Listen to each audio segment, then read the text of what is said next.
નમસ્કાર, જય ગણેશ દર્શક મિત્રો. વીટીવીની વિશેષ રજૂઆત ભવિષ્ય દર્શન કાર્યક્રમમાં હું શાસ્ત્રી મુકુંદ પંડ્યા આપ સર્વ દર્શક મિત્રોનું હાર્દિક સ્વાગત કરું છું.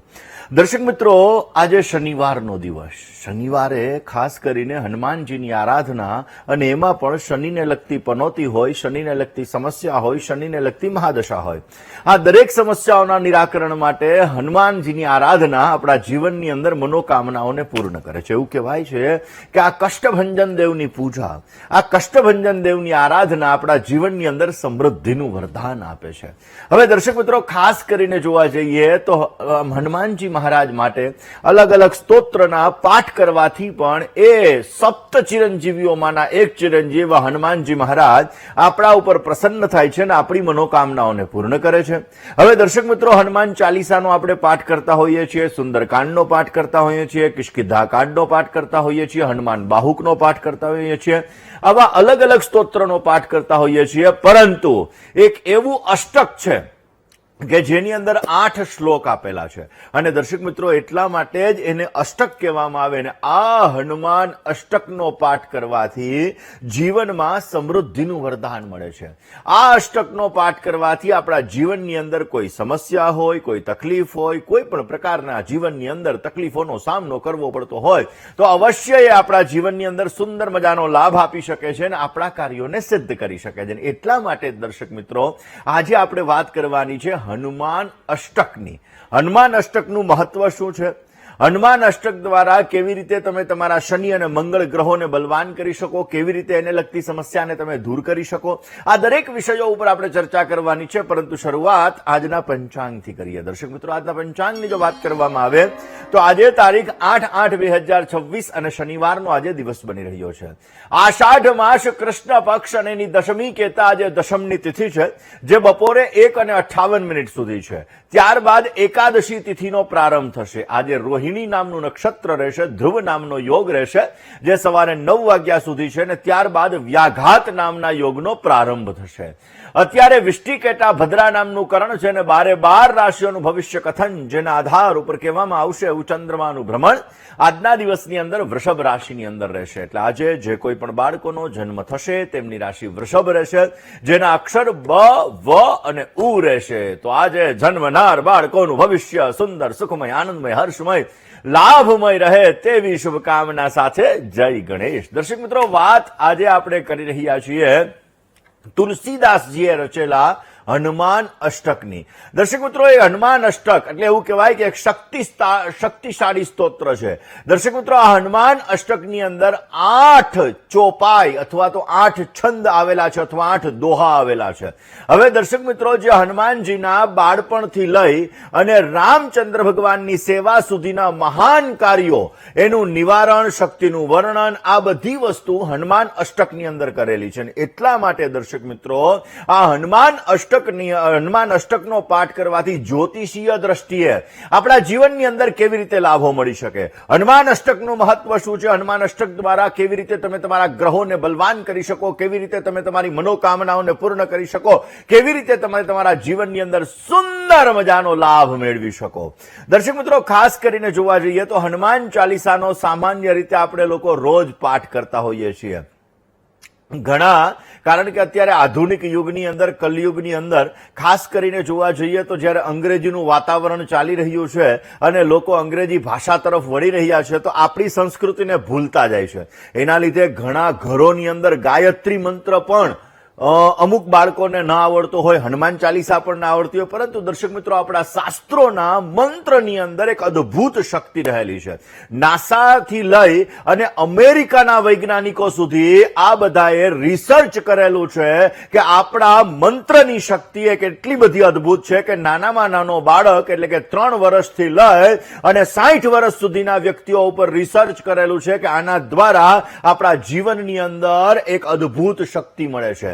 એના દ્વારા આપણા જીવનની અંદર યાદશક્તિ વધે છે, આપણા જીવનની અંદર સહન શક્તિ વધે છે, આપણા જીવનની અંદર કાર્ય લાભ મળે છે. આ બધી વસ્તુઓ આપણા મંત્રની તાકાતની અંદર રહેલી છે, અને એટલા માટે મંત્ર દેવોને આધીન છે. અને એટલા માટે એ મંત્રનો જ્યારે આપણે જપ કરતા હોઈએ છીએ, એ મંત્રનો જ્યારે આપણે પાઠ કરતા હોઈએ છીએ, ત્યારે મંત્રની શક્તિ આપણા જીવનની અંદર એક સ્ફૂર્તિનો અનુભવ કરાવડાવે છે. અને એટલા માટે દર્શક મિત્રો, હનુમાન અષ્ટક હનુમાન ચાલીસાનો આપણે રોજને માટે પાઠ કરતા હોઈએ જ્યારે જીવનની અંદર અણધાર્યું સંકટ આવે, મોટી સમસ્યા આવે, મોટી તકલીફ આવે અને એ સમસ્યા દરમિયાન આપણે જો હનુમાન અષ્ટકનો પાઠ કરીએ તો આપણને ચમત્કારી પરિણામ મળે છે અને એ ચમત્કારી પરિણામ આપણને મુસીબતમાંથી, એ સમસ્યામાંથી, એ તકલીફમાંથી આપણને નિવારણ કરી લે છે અને આપણા જીવનની અંદર વિશેષ માત્રામાં લાભ મળે છે. એવું કહેવાય છે કે ઘોર સંકટ આવેલું હોય, ગમે તેવો ભય આવેલો હોય, આ ભયમાંથી મુક્તિ માટે પણ જો આ હનુમાન અષ્ટકનો પાઠ કરવામાં આવે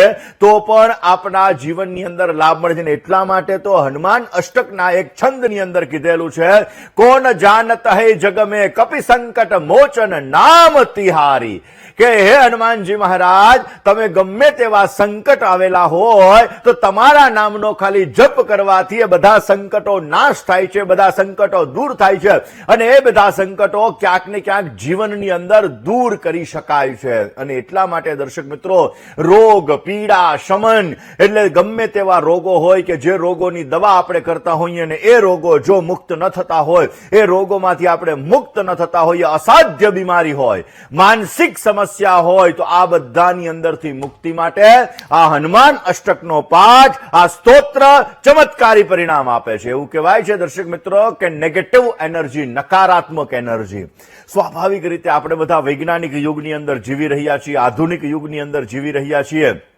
એટલે ઘણા લોકો ભૂત, પ્રેત વગેરે, તંત્ર મંત્ર વગેરેની અંદર ક્યાંક ને ક્યાંક વિશ્વાસ ન પણ કરતા હોય. પરંતુ દર્શક મિત્રો, નેગેટિવ એનર્જી, પોઝિટિવ વાઇબ્રેશન અને નેગેટિવ વાઇબ્રેશન, આ બે પ્રકારની એનર્જી હોય અને જ્યારે નેગેટિવ વાઇબ્રેશન જીવનની અંદર વધી જાય ત્યારે આપણા જીવનમાં સમસ્યાઓ આવે. ઘરની અંદર ઓચિંતા ઝઘડાનું વાતાવરણ નેગેટિવ વાઇબ્રેશનના હિસાબે ક્રિએટ થતું હોય અને એટલા માટે આ નેગેટિવ એનર્જીને દૂર કરવા માટે પણ જો તમે તમારા ઘરની અંદર આ હનુમાન અષ્ટકનો પાઠ કરો છો, આ હનુમાન અષ્ટકનો પાઠ સ્પીકરની અંદર તમે સાંભળો છો, તો પણ એ નેગેટિવ વાઇબ્રેશન, એ નેગેટિવ એનર્જી દૂર થાય છે અને તમને પોઝિટિવ રિઝલ્ટ મળે છે. કોન્ફિડન્સ લેવલ, જો તમારા બાળકનું નબળું છે, તમે તમારામાં આવડત છે છતાં તમે વ્યક્ત નથી કરી શકતા, તો પણ જો આ હનુમાન અષ્ટકનો પાઠ કરવામાં આવે તો મનોબળ દૂર થાય છે, નેગેટિવ વિચારો દૂર થાય છે અને તમારા જીવનની અંદર હિંમત અને નિર્ણય શક્તિ તમારી વધતી જણાય છે. દર્શક મિત્રો, હવે વાત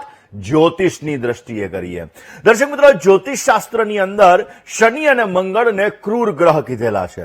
હવે સ્વાભાવિક રીતે આ અશુભ સ્થિતિની અંદર હોય ત્યારે જીવનની અંદર ઘણો બધો સંઘર્ષ કરાવે છે અને આ જ હનુમાનજીની સાધના આ બંને ગ્રહોની સમસ્યાને દૂર કરે છે.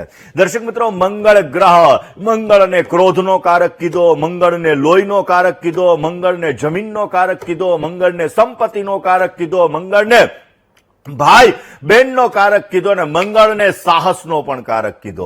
આ ગ્રહોના સેનાપતિ તરીકે ઓળખાતા એવા મંગળ મહારાજ જ્યારે તમારા જીવનની અંદર નકારાત્મક એનર્જી એટલે કે નેગેટિવ અસર કરતા હોય ત્યારે ગુસ્સો વધારે આવે, ક્રોધ વધારે આવે, જમીન મકાનને લગતા વિવાદો ઉત્પન્ન થાય, લગ્નમાં વિલંબ કરાવડાવે, મંગળ દોષ હોય તો અકસ્માત કરાવડાવે, લોહીને લગતી સમસ્યા ઉત્પન્ન કરાવડાવે, તો એના માટે શું કરવું? તો દર મંગળવારના દિવસે સવારે સ્નાન કરી તમારે લાલ કલરના વસ્ત્રને ધારણ કરી હનુમાનજી મહારાજની મૂર્તિ અથવા હનુમાનજી મહારાજ છે એનો ફોટો સામે રાખી ચંપાનું ફૂલ હનુમાનજી મહારાજને અર્પણ કરી અથવા ગુલાબનું ફૂલ હનુમાનજી મહારાજને અર્પણ કરી હનુમાનજી મહારાજના મસ્તક ઉપર તમારે થોડુંક સિંદૂર લગાડી અને ત્યારબાદ જો તમે આ હનુમાન અષ્ટકના 11 પાઠ કરો છો તો અવશ્ય તમારા જીવનની અંદર લાભ મળે છે. 11 પાઠ કર્યા પછી બુંદીનો પ્રસાદ અથવા તો ક્યાંક ને ક્યાંક જોવા જઈએ તો તમે બુંદીનો પ્રસાદ અર્પણ કરો, ગોળ અને ચણાનો પ્રસાદ અર્પણ કરો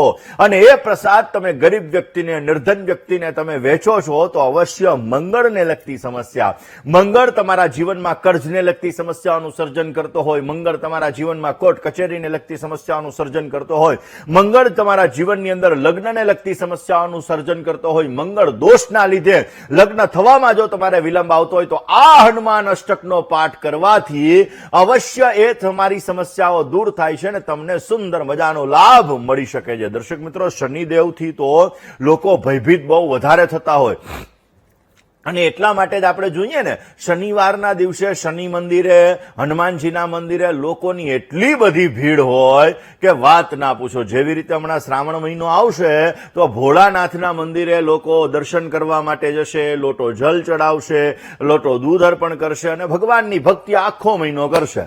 પણ જે ભેગો શ્રાવણ મહિનો પૈતો એટલે ભગવાન શંકરને ત્યાં અમુક જે રોજને માટે જવાવાળા છે એ લોકો જશે, બાકી બધા લોકો વળી પાછા ગણપતિ મહારાજની પૂજાની અંદર, કારણ કે પછી ગણેશ ચોથ આવશે. એટલા માટે દર્શક મિત્રો, શનિને લગતી સમસ્યા છે, શનિ પીડા આપી રહ્યા છે, શનિ દોષ છે, શનિને લગતી જીવનની અંદર સમસ્યાઓનું સર્જન થઈ રહ્યું છે, તો પણ આ હનુમાન અષ્ટકનો પાઠ કેવી રીતે તમારી સમસ્યાને દૂર કરે, એના માટે કેવી રીતે ઉપાય કરવો, આ દરેક વિષય ઉપર, દરેક સબ્જેક્ટ ઉપર આપણે ચર્ચા તો કરવાની જ છે. અને એની સાથે સાથે હનુમાન અષ્ટકના પાઠથી કર્જ નિવારણ પણ કઈ રીતે થઈ શકે, આ દરેક વિષયો ઉપર આપણે ચર્ચા કરીશું. પરંતુ શરૂઆત મેષ રાશિથી કરીએ.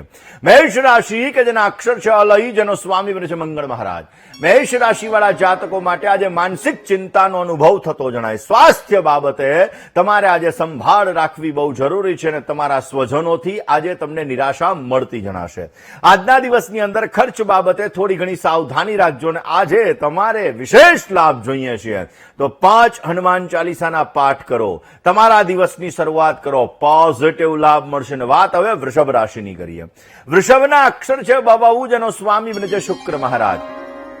વૃષભ રાશિવાળા જાતકો માટે આજે આવકનું પ્રમાણ વધતું જણાય. વ્યવસાયની અંદર તમને સુંદર મજાનો ફાયદો મળી શકે અને કોઈ પણ પ્રકારના સારા સમાચારની પ્રાપ્તિ થવાના પણ સંપૂર્ણ યોગો બની રહ્યા છે. આજના દિવસની અંદર હરીફાઈવાળા કામકાજમાં તમને સારી સફળતા મળશે અને વૃષભ રાશિવાળા જાતકોએ બહેતરીન રિઝલ્ટ જોઈએ છીએ, સારો ફાયદો જોઈએ છીએ. તો બની શકે ત્યાં સુધી આજે હનુમાન અષ્ટકનો પાઠ કરી અને તમે તમારા દિવસની શરૂઆત કરજો, તમને પોઝિટિવ રિઝલ્ટ મળશે. દર્શક મિત્રો, શનિદેવ ન્યાયના દેવતા છે. શનિદેવ કર્મના કારક દેવ છે અને જ્યારે વ્યક્તિના જીવનની અંદર શનિની સાડાસાતી ચાલતી હોય, એટલે અત્યારે મીન રાશિમાં શનિ મહારાજ છે, તો કુંભ, મીન અને મેષ આ 3 રાશિના જાતકોને શનિ મહારાજની સાડાસાતી ચાલી રહી છે. સિંહ અને ધન આ 2 રાશિના જાતકોને શનિની 2.5 વર્ષની પનોતી ચાલી રહી છે. 2027ની સાલના જૂન મહિનાની અંદર આ શનિ મહારાજ મીન રાશિમાંથી નીકળી અને મેષ રાશિમાં પ્રવેશ કરવાના છે. હવે મેષની અંદર પ્રવેશ કરશે એટલે કુંભ રાશિવાળા જાતકોને શનિની સાડાસાતી પૂરી થશે. મીન, મેષ અને વૃષભ આ 3 રાશિના જાતકોને શનિની સાડાસાતી ચાલુ થશે. સિંહ અને ધન રાશિવાળા જાતકોને પણ શનિની 2.5 વર્ષની પનોતી પરિપૂર્ણ થશે. હવે વાત આપણે શનિ મહારાજની પીડા છે, શનિની સમસ્યા છે, તો તમને કેવી રીતે ખબર પડશે, એના લક્ષણો શું છે અને એના માટે તમારે કયા ઉપાયો કરવા જોઈએ,